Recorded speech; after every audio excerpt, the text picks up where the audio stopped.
Opa, já estamos aqui com a candidata à reeleição, prefeita de Juiz de Fora. Já vamos subir aqui, o Rovai já está voltando aqui também. Muito bem-vinda, Margarida, tudo bem? Agora oficialmente candidata à reeleição, né? Porque teve já a convenção nesse final de semana, né? Isso, agora oficialmente candidata à reeleição. Um prazer enorme estar com você, Adri, com você, Sinara. Aqui estamos esperando também, né? O nosso querido Rovai. Se ele não aparecer, que eu sei que ele é um homem muito ocupado, deixo aqui desde agora um abraço. Não, ele teve um problema de Rovai conexão. chegou. Mas conseguimos resolver aqui. Salvo pela outra internet aqui, porque falhou a internet aqui do chalé. Falhou, mas voltou, né? Falhou, mas voltou. A gente está em Minas. Sabe, conhece Minas, Margarida? Sul de Minas, Gonçalves. Você está no interior de Minas? Aham. Estamos. Olha só, então seja bem-vindo ao estado. Não é uma Juiz de Fora, mas é uma cidade muito gostosa. Não, mas Minas é linda em toda parte. Muito bem. Margarida, eu estava falando aqui que você está indo para a reeleição, né? Isso. É a sua... depois de 3 mandatos de deputado federal, queria que você fizesse um balanço para a gente aí, né, desse processo, de que foi governar a cidade nesse período, um período híbrido, vamos falar assim, né? Metade do governo bolsonarista, metade do governo mais ou menos, ainda não chega a metade, mas vai se completar a metade lulista. Como é que como é que foi, né, ser prefeita nesse período e quais as suas expectativas futuras? Olha, Renato, um prazer muito grande, mais uma vez, eu estou dizendo, de estar aqui com vocês, e a minha visão é que eu iniciei esse governo assolada por 2 pragas. Uma de natureza biológica, ou sociobiológica, que foi a pandemia, e a outra uma praga de natureza política que se chama Jair Bolsonaro. Então, sob o assédio dessas 2 maldições, nós tivemos que nos superar, nós tivemos que forjar modos que constituíssem resposta para uma população que estava, inclusive, muito inquieta, muito insatisfeita, muito polarizada. E aí nós começamos, primeiro, enfrentando a pandemia, isso aí não foi, obviamente, a ponta do enfrentamento é a saúde, mas que mobilizou o governo inteiro.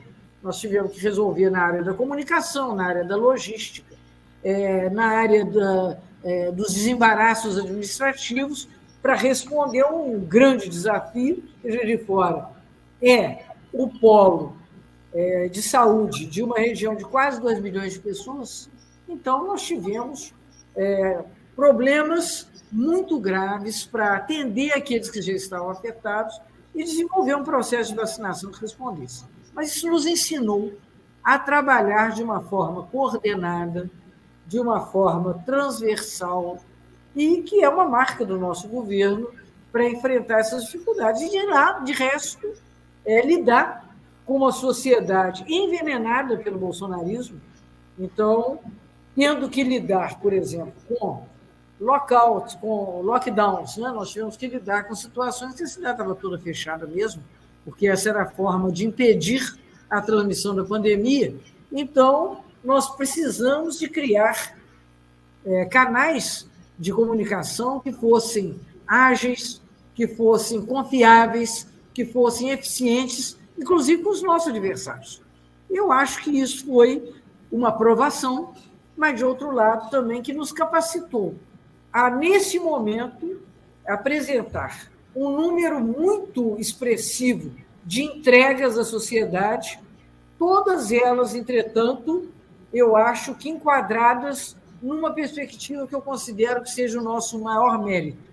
O primeiro, que nós trabalhamos sempre numa situação de suscitar ou despertar a confiança do povo de Juiz de Fora. Sem confiança não tem democracia. Sem confiança não tem política.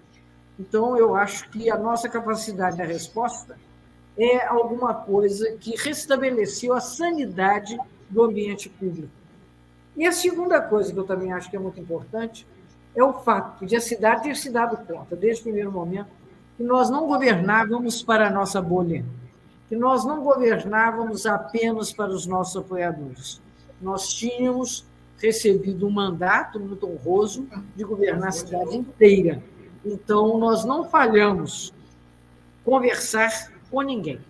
Então, essa amplitude, eu acho que, de alguma forma, sedimenta o sentimento que hoje é vivo na cidade de que nós merecemos continuar governando para consolidar e avançar aquilo que nós já conquistamos. Margarida, você falou dessa questão do bolsonarismo, a gente, Juiz de Fora, né, infelizmente ficou conhecida ali como o palco da fatídica facada, né, do Bolsonaro em 2018. E se tornou um lugar que ainda recebe uma espécie de peregrinação de bolsonaristas naquele local da facada. Como que vocês enfrentaram esse simbolismo ali também no local da facada? Rodrigo, eu quero te falar que esse simbolismo ele está muito mais fora da cidade do que dentro dela. Dentro da cidade, o que as pessoas perceberam é que foi uma sorte para o Bolsonaro ter sido esfaqueado aqui. E se a facada foi proposital ou não proposital, e também não vou entrar no delírio das possibilidades, mas o fato é que se ele não tivesse sido esfaqueado em Juiz de Fora, ele teria morrido, porque ele teve a sorte de ser atendido no equipamento público de alto grau de competência, e isso o salvou. Então, na verdade, o que você tem de bolsonarismo de fora é inteiramente independente da facada. É a direita orgânica, que em cidades do porte, das características sociais de fora, você encontra no Brasil inteiro. Mas a facada é muito mais uma legenda externa do que uma legenda para a cidade. A cidade é uma cidade que tem uma tradição muito forte de luta operária, é uma cidade que tem uma tradição muito forte de ter sido o berço de uma das mais importantes lideranças petebistas populares do século XX, que foi o Riani, que recentemente faleceu. Nós somos a cidade em que foi feita a celebração da memória dos 60 anos da ditadura. Então, nós somos uma cidade muito mais para a civilidade, para a democracia, para um comportamento progressista na política. Essa que é a marca da cidade, não é a facada. A facada, infelizmente, aconteceu aqui, mas nós entendemos que nós entramos na facada tal e qual Pilatos no credo. Prefeita, estou curiosa para saber sua opinião sobre a indicação da Kamala Harris para ser candidata a presidenta dos Estados Unidos. Olha, em primeiro lugar, eu quero falar com você, Sinara, que eu vivi ontem uma profunda sensação de alívio, porque o mais importante era que o Biden se desse conta de que ele, nesse momento, não era aquele que faria o enfrentamento do Trump. Então, isso, para mim, é o grande avanço do dia de ontem. Mas, de toda forma, a Kamala Harris, com todas as características que ela tem, é uma pessoa que procede de uma das áreas mais progressistas do estado da Califórnia. Ela é de Oakland, que está ali na grande São Francisco, né? Uma cidade muito interessante, porque é uma cidade negra, é uma cidade que se desenvolveu quando, na época, na Segunda Guerra Mundial, os Estados Unidos teve que instalar grandes estaleiros na costa do Pacífico para poder fazer frente à guerra com o Japão. Então, é uma cidade também proletária, uma cidade que, historicamente, é um distrito, constitui um distrito eleitoral ocupado por pessoas negras, progressistas. Então, ela foi district attorney, né, dessa área, ela foi eleita, e depois foi senadora. Então, ela tem uma condição de disputa pública que eu acho que é muito bem-vinda. É a primeira mulher que é negra, de origem africana e de origem asiática, que, aliás, é a cara da Califórnia, né? Esse tipo de construção. Então, eu particularmente gosto muito por ela. Margarida, o que você pode falar para a gente aí? Eu vou voltar à eleição municipal, né? Expectativas da eleição em Juiz de Fora. Pelo que eu estava olhando aqui, tem 7 candidatos na disputa, né? 6. Algumas mulheres, menos. 6. São 6. E algumas mulheres, inclusive, né? Você uma candidata que é do PSTU, que já disputou também nas eleições anteriores, e a professora, e a Vitória, né? E a outra que é atualmente deputada federal, a delegada Ione, que também participou da eleição passada, ambas foram derrotadas na eleição passada. Você ampliou sua coligação, sua base de apoio? Como é que está a composição política aí? E quais são seus... Porque eu ouvi falar muito bem da sua gestão. A gente estava em João Pessoa, eu e Dri, recentemente, e aí uma menina veio conversar comigo, puxar papo ali, e falou que era de Juiz de Fora. Eu falei, terra de Margarida, Salomão, né? Brinquei, ela falou, olha, excelente prefeito. Aí veio o pai da menina e usou aquela velha, só para terminar, usou aquela velha frase do Juscelino, que você estaria fazendo 4 anos em 50, não 5 em 50. Eu estou pelejando para isso. Eu estou pelejando para isso. Agora, eu quero te falar o seguinte. Primeira coisa, eu sou botafoguense, você sabe disso, eu já te falei. Então, uma pessoa que torce pelo Botafogo sempre tem muito pé atrás com resultados futuros, especialmente se eles parecem positivos.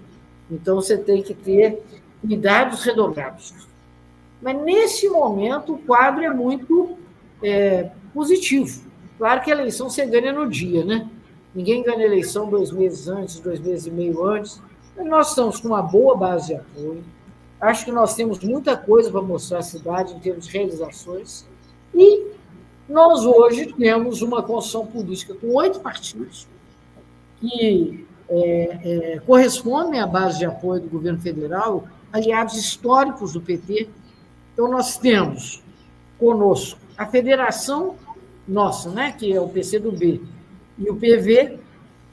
Temos também a federação, que é constituída pelo PSOL e pela Rede, que aqui em Juiz de Fora alinham-se conosco, como vão se alinhar em São Paulo também com o PT, né? O PT é o contrário, no caso, o PT que apoia a candidatura majoritária na cidade de São Paulo.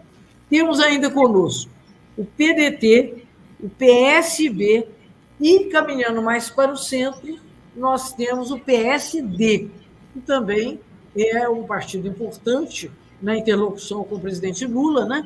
Ocupa a presidência do Senado e tem um senador do estado de Minas na posição de ministro da Energia, que é o Alexandre Silveira. Então, eu acho que nós temos uma boa base política do ponto de vista da construção partidária. Eu entendo que nós temos hoje um forte apoio popular. Então, a minha perspectiva é de fazer uma campanha muito forte, reiterando e reforçando as nossas teses e, ao mesmo tempo, mostrando o que nós já obtivemos até aqui e que nos leva e que nos endossa no nosso pleito de ter mais 4 anos para avançarmos ainda mais. E qual foi a marca da tua gestão nesse primeiro mandato, Margarida? Você tem uma marca assim que você possa... Neste momento, o que nos trouxe aqui foi um mote, que eu diria que é um mote intrinsecamente petista. Há um mote segundo o qual tudo é para todos. Obviamente, nós não vamos derrotar o capitalismo aqui em Juiz de Fora, né, Olga? Mas nós podemos diminuir os seus malefícios. Nós podemos ampliar o acesso das pessoas à cidade, a segurança dos seus direitos e o respeito que todas e todos merecem. Eu acho que isso, de alguma forma, corresponde àquilo que a nossa gestão procurou desenvolver. Prefeita, pode falar, senhora, depois eu faço. Não, eu queria só perguntar para ela, que é uma coisa que é um mistério para quem não vive em Minas. Mistério. Por que as pessoas votam no Zema, Margarida? A força dele está diminuindo, pelo menos? Sinônimo, sabe o que se dá? O cargo de governador do Estado, num Estado feito Minas Gerais, é um cargo hermético. Ninguém sabe o que faz o governador. Então, ele pode não fazer nada e, assim mesmo, não fazer falta. As pessoas não se dão conta, por exemplo, que a área da eletricidade, da energia elétrica do Estado, né, que é gerida pela CEMIG, é uma coisa de responsabilidade do Zema. Quando as pessoas xingam porque a CEMIG está muito mal, eles vêm, na verdade, depauperando-a para, eventualmente, vendê-la, privatizá-la, as pessoas xingam a CEMIG, não xingam o Zema. As pessoas não se dão muito bem conta que a redução do efetivo da Polícia Militar e a diminuição dos recursos para a Polícia Civil também são da conta do Zema.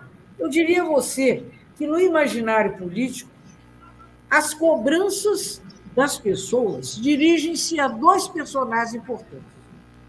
Ao presidente da República, naquilo que tem a ver com a grande política, com coisas como renda mínima, moradia, esses grandes... a vacinação, que não houve no caso do governo Bolsonaro, né, foi feita contra o governo federal. Aí a economia está boa, a economia está bem, isso aí você cobra do Lula, cobra do Bolsonaro. E o resto, tudo, você sabe de quem você cobra? Do prefeito ou da prefeita. Ninguém sabe o que o Zema faz.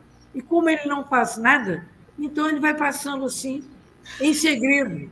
E isso, de alguma forma, mantém a sua, como é que eu vou dizer assim, a sua boa aprovação. Que, no momento, pelas pesquisas que a gente tem feito, está, inclusive, muito reduzida. Porque, de todo modo, ele não conseguiu resolver o maior problema na sua agenda, que é a situação fiscal de Minas Gerais. A dívida do Estado com a União. Ele falou, jogou a culpa no Pimentel, foi perguntar como é que está. É o Pimentel, mas só que ele esquece que ele é governador há quase 6 anos. Então, não dá mais para cobrar do Pimentel o seu fracasso, né? Então, em função disso, a aprovação dele já reduziu-se bastante. Eu acho que, daqui a 2 anos, nós vamos ter um outro quadro de disputa. Mas, como na eleição passada a grande polarização foi nacional, olha, ele, como se pode dizer, ele combateu a sombra. E aí, na sombra, ele acabou conquistando a sua reeleição. Dri. Eu queria perguntar sobre as obras, Margarida. Eu vi que a senhora tem terminado obras que foram iniciadas com emendas que Está me ouvindo? Com emendas que a senhora deixou quando era deputada, ou seja, que estavam lá paradas, antes de ser prefeita, a Margarida foi deputada por 3 gestões, e tinha tanta obra parada que fizesse um balanço dessas entregas também. Havia obras paradas e obras que nem foram começadas. Então, por exemplo, com relação a essas minhas emendas, eram obras que o dinheiro estava aqui, mas não se tinha tomado providência para que o dinheiro virasse resultados, que é o que interessa à população na ponta, né?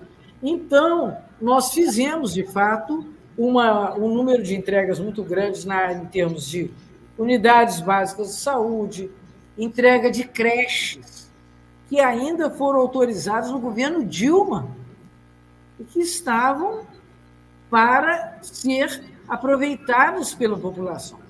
E nós tínhamos aqui, vamos dizer assim, uma listinha de de situações que toda vez que eu era candidato a prefeito, me perguntavam: mas você vai fazer isso? Você vai fazer aquilo? Era uma espécie de um questionário. Tenho a alegria de dizer que a resposta para o questionário foi inteiramente resolvida. Então, se é uma prova, eu tirei 10. Porque tudo que as pessoas vinham há anos demandando acabou, nessa gestão de 3 anos e meio, sendo entregue.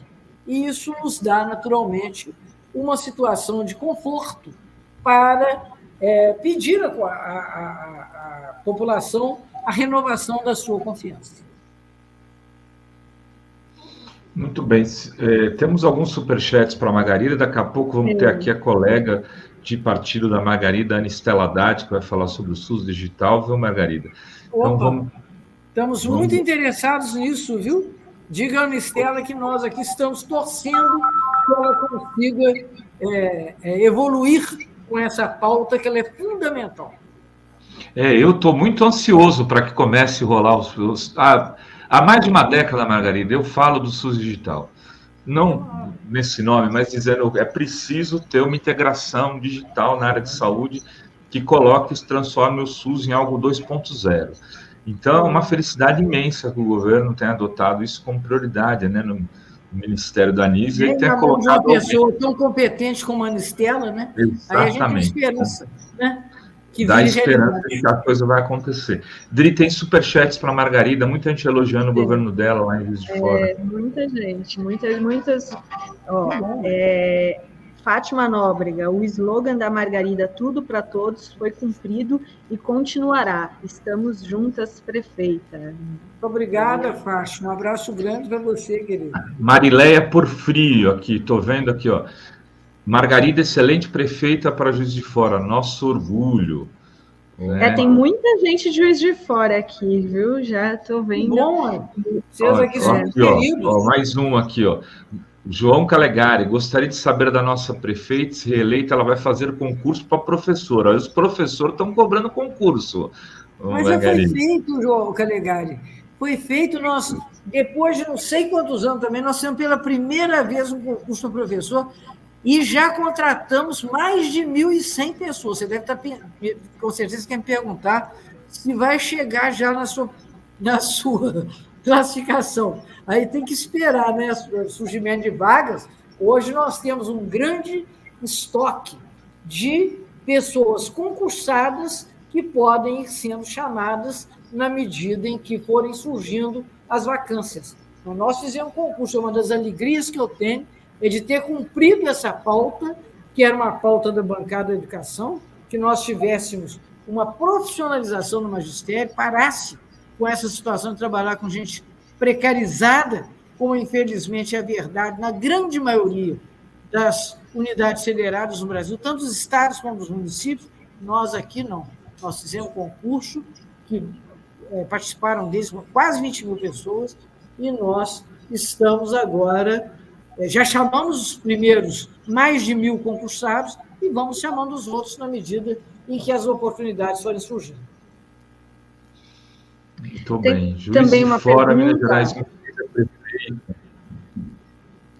Diga lá, Adri. O Claude Smith, Riane Filho, diz: obrigado, Margarida, por citar o nome e lembrar do que ele representou para Juiz de Fora, Minas e também para o Brasil, filho do Smith. O Mitch, eu acho que é muito importante, claro. Um abraço para você aí, Mitch, para a sua família toda.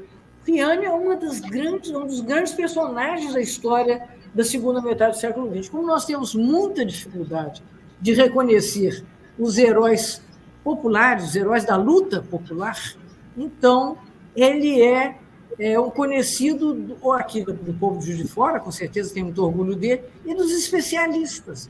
Mas é uma pessoa que merecia, na verdade, uma ressonância muito maior do seu legado, que ele é o cara, por exemplo, que lutou para que João Goulart, em 1962, adotasse no Brasil o 13º salário, sancionasse a lei do 13º salário. Então, hoje, aquilo que parece uma coisa naturalizada, resulta, como todas as conquistas trabalhistas, de muita luta da população. E, naquela época, o Riane era o presidente da CGT, a Confederação Geral dos Trabalhadores. É ainda alguma coisa que precede a nossa CUT, que precede as atuais centrais sindicais. Mas eu acho que o nome dele deve sempre ser lembrado de uma forma respeitosa, e agora, com o seu falecimento, nós garantimos que uma das grandes praças centrais de Juiz de Fora tem o seu nome. Olha aí, anunciando em primeira mão aqui no Fórum 11h30, né? Isso, bacana. Posso falar uma coisinha aqui, porque eu nunca interagi com a prefeita Margarida ao vivo. Fiquei imaginando uma conversa entre você e a presidenta Dilma. Meu Deus, deve ser uma mineiridade. Uma mineiridade, gente. É verdade, as pessoas comentam isso. Tem até um comentário aqui no chat. Ó. Ouvir a prefeita Margarida faz lembrar a querida Dilma Rousseff, pelo tom de voz e pela força guerreira. Eu acho que aí é sotaque, né? Maneira de falar, e o fato de nós sermos muito próximos em termos geracionais. Então, eu acho que deve ser isso. Eu não sou a melhor pessoa para dizer isso, né? Mas, com certeza, as pessoas observam e elas são juízes dessa apreciação, né? Haja pão de queijo para um papo desse, está dizendo aqui o Michel Sampaio. Deve ser uma delícia. Muito cafezinho. Quero ir ver. Tem uma pergunta aqui também do Vitor, que ele quer saber do PL 3710, que regulamenta a profissão do agroecólogo, né, que é da sua autoria, né, Margarida? Pois é, mas eu acho que ele não foi votado ainda não, viu, Vitor? Eu deixei ele por lá, mas ele não foi votado, não. Você tem que fazer... Temos que lembrar aos nossos companheiros e companheiras de bancada, porque é verdade, foram vocês que fizeram essa proposta, eu encaminhei à época do meu mandato, mas, infelizmente, acho que isso é uma pauta que não avançou. Muito bem. E tem também o Carlyle, que diz: os crimes dessa corte gangue é de prisão perpétua numa penitenciária de segurança máxima, numa ilha deserta. Nossa, alimentação só de água e pão. Carlyle está bravo. Com Carlyle quer uma punição dura. O que eu acho é que nós não vamos superar isso apenas punindo. Eu acho que nós temos que punir, porque nós temos que exercer as defesas que o Estado de Direito tem para a sua própria preservação. Mas eu acho que é fundamental que nós tenhamos coragem e disposição, sem preguiça, de fazer política. Eu quero dizer a você que hoje eu tenho uma conversa muito construída na cidade, por exemplo, com a população evangélica, com núcleos de bairros, com lideranças populares, e é um negócio interessantíssimo. Às vezes eu chego para fazer uma conversa com essas lideranças, que são quase todas pessoas negras, muitas mulheres negras, que têm, inclusive, muita coisa a dizer do ponto de vista das suas dificuldades cotidianas, do ponto de vista de uma pauta que um governo democrático não pode se furtar de abraçar.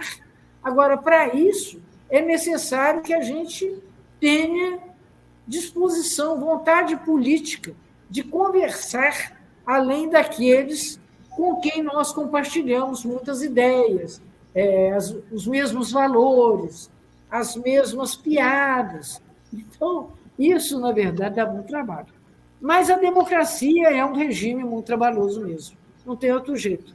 Então, é botando o pé na rua e conversando e ouvindo, inclusive ouvindo, né? E a gente escuta coisas do arco da velha, que nem nos ocorrem, mas que são importantes e verdadeiras para que a gente possa construir, de fato, uma experiência democrática. Margarida, eu sei que você está com horário, mas uma última pergunta. Qual que é a sua avaliação sobre o governo Lula 3? O que a senhora está achando deste 1 ano e meio? Lula 3 é um governo que se move em condições de adversidade infinitamente maiores do que os governos 1 e 2. Né? Aliás, muitas vezes eu comparo com o governo Dilma II, que eu era deputada, e você tem quase que um sequestro da capacidade executiva pelo parlamento, organizado de uma forma muito conservadora e sequestrando, para usar as palavras do senador Cid Gomes, muitas vezes você tem ações de achaque, pessoas que se comportam como achacadores da República. E isso é muito ruim.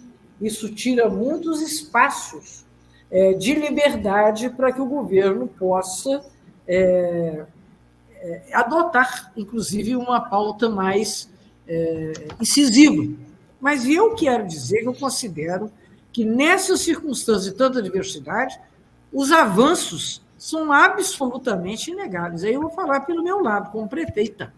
Primeiro, quer dizer, o fato de se ter adotado uma política social com a coragem de termos uma Bolsa Família com muito mais valor econômico, isso, inclusive, o fato de termos corrigido, voltado a corrigir o salário mínimo acima da inflação, reduziu a pobreza e a miséria. Isso é uma coisa com a qual a gente lida no dia a dia da cidade. E mais, eu quero dizer que a retomada de uma política pública de investimentos, como é o caso do PAC, é absolutamente fundamental, porque os municípios brasileiros, eles não têm recursos para investir. Eles investem ou tomando financiamentos ou através de recursos a fundo perdido desse tipo de programas que o governo Lula vem adotando, particularmente através do novo PAC. Então, eu, particularmente, entendo que nós estamos avançando num ambiente de muita dificuldade, mas com muita determinação. Então, essa guerrilha parlamentar, que às vezes parece ofuscar até a nossa compreensão política de mais fôlego, eu acho que ela não deve absolutamente impedir que nós reconheçamos que o governo Lula está fazendo muitos avanços no sentido da reconstrução do Estado brasileiro e da sua capacidade de praticar políticas públicas de fato relevantes, abrangentes e que têm impacto na vida do nosso povo. Muito bem. Margarida Salomão, prefeita de Juiz de Fora, candidata à reeleição e, quiçá, governadora de Minas em breve. Eu tenho aqui para mim que esse dia chegará. Já estamos com a Ana Estela Haddad aqui. Quer dar um abraço nela, Ela Margarida? está testando com o Guilherme ainda, Rovai. Né? Então tá bom. Mande um grande abraço para a Ana Estela e diga que é um abraço de uma grande fã. Viu? Digo sim, pode deixar, Margarida. É uma satisfação imensa estar com você, Renato, com a Sinara, com a Adri, que estão entre os lutadores na esfera da comunicação brasileira para que a gente não seja absolutamente também sequestrados pelos veículos mais conservadores e mais atrasados em termos da construção da esfera pública no Brasil. Parabéns a vocês pela luta. Muito obrigado, Obrigada, Margarida. Querida. Beijo, até a próxima. Chegou, acho que